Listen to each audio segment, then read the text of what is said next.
There is, perhaps, no better profession for one such as I than that of the fixer.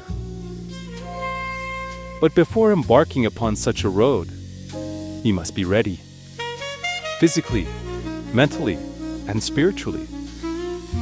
You must have skills. You must be able to think on your feet.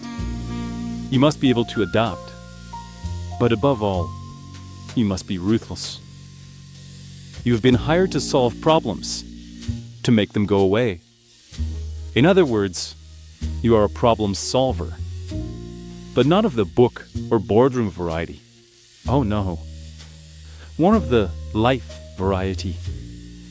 For it is your life, and by extension, the life of your employer, that often hangs in the balance.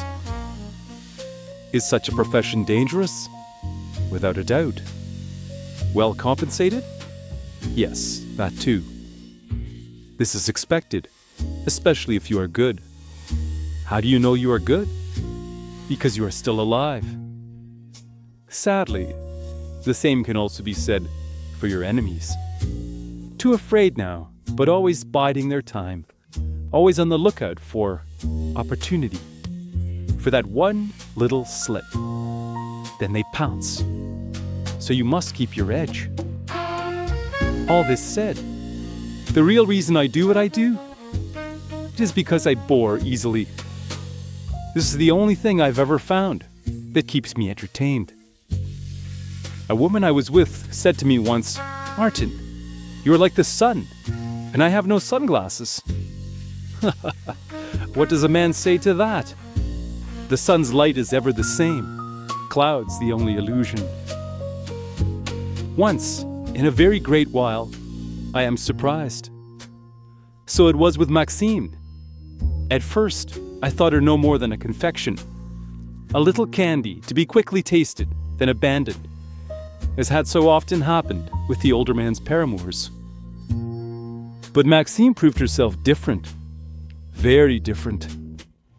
I saw something shine in the older man's eyes when he looked at her, something I had never seen. Love.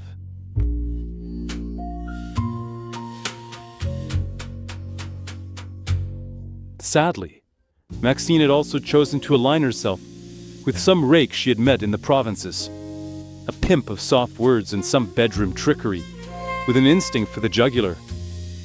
But as so often proved to be the case with men such as these, he was weak, a drug addict, a man whose bloated ego would not let him see his own true worth, which was nothing.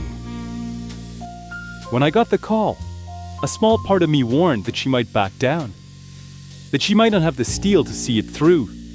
I laughed. I knew her heart as well as I knew my own.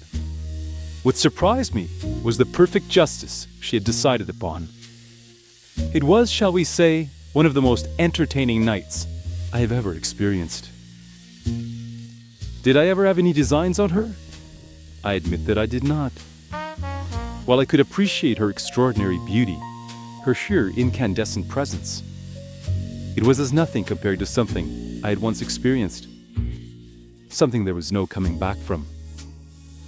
Because of that experience, I developed a taste for, shall we say, the infernal.